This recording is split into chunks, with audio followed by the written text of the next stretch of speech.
আপনি তো মনে হয় রতনের আম্মা। হ্যাঁ, আমি রতনের মা। রতন কনস্ট্রাকশনের কাজে বিদেশে 14 তলা থেকে পড়ে ওর দেহ ছিন্ন ভিন্ন হয়ে গেছে। আমি বিশ্বাস করি না। রতনের ডেড বডি পচে এমন গন্ধ হয়েছে, আসলে আমাদের আর থাকা সম্ভব হচ্ছে না। বিচ্ছির একটা গন্ধ। আমি আর এক মুহূর্তে বাড়িতে থাকতে পারবো না। আমি আমার বাপের বাড়ি যেতেছি। আপনার ছেলে লাশের গন্ধ তো আমি এই বাড়িতে থাকতেই পারতেছি না। বাবা, তুমি এতটা সত্যবাদ। আমার পোলা শুধুমাত্র তোমার সুখের কথা চিন্তা করে বিদেশ গেছিল, আর তার লাশের গন্ধ সহ্য করতে না পারা তুমি বাড়ি ছেড়ে চলে যাইতেছো।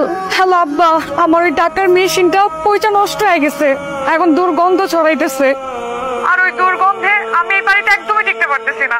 আব্বা, আপনি আমার যেমনি ওকে বাড়ি থেকে নিয়ে যান। মানে তোমার জামাই বিদেশে কয়দিন আগে মারা গেছে।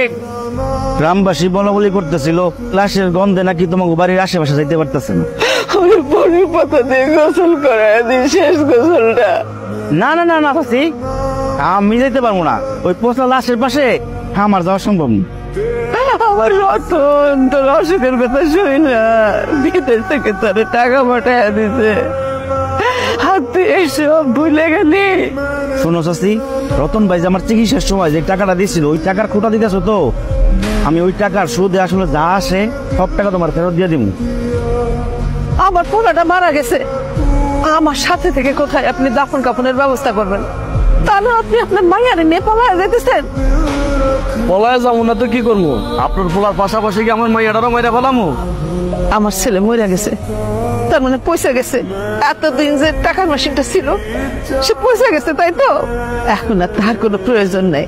আমার বাবা তো মারা গেছে অনেক দিনই হইল। আমি কিন্তু আপনাকে শ্বশুর না, আমি আমার নিজের বাবার মতোই সম্মান শ্রদ্ধা করি। সেই কথাগুলো আপনার মনে পড়ে বিআই সাহেব?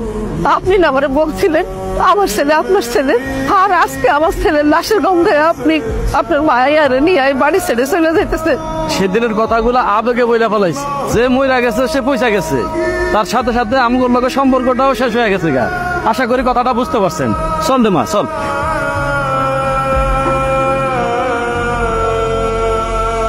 আসসালামু আলাইকুম। আপনি? আমি আপনাকে পাশের উপজেলার একটা মসজিদের ইমাম হুজুর। আপনাকে বাড়িতে কে মারা গেছে?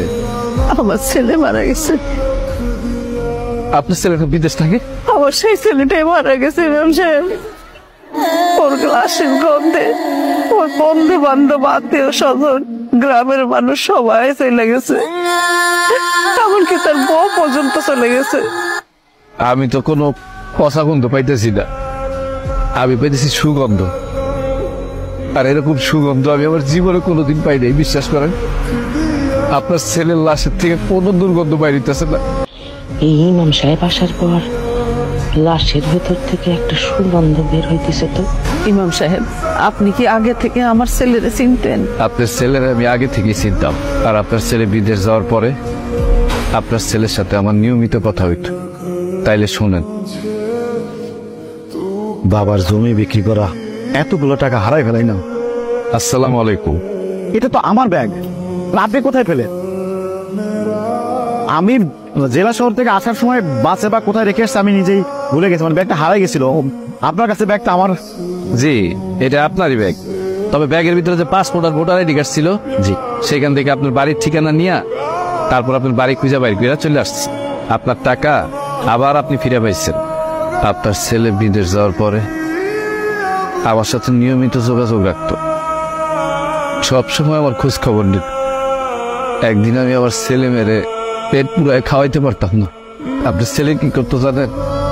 প্রত্যেক মাসে মাসে আমার টাকা পাঠাইত, আমি নিতে চাইতাম না, কিন্তু আমার কইতো এটা আমার ভাতিজা আর ভাতিজির জন্য, আপনি না করতে পারবেন না। এখন আমি আমার ছেলে মেয়ে সংসার নিয়ে অনেক ভালো আছি। সে সব সময় ফোন করে আমার খোঁজ খবর নিত, আমার পরিবারের খোঁজ খবর নিত। কিন্তু হঠাৎ করে সে কয়েকদিন ধরে আমার ফোন দিতেছিল না। তখন আমি তার নাম্বারে ফোন দিলাম, দেখি মোবাইল বন্ধ। তখনই না আমার মনের ভিতরে জানি কেমন লাগতেছিল, তাই আমি দৌড়ে চলে আসলাম। আমার মন কিন্তু বলতেছিল কোনো না কোনো মানুষ আমার ছেলের দাফন করার জন্য আসবে। আপনি আইছেন।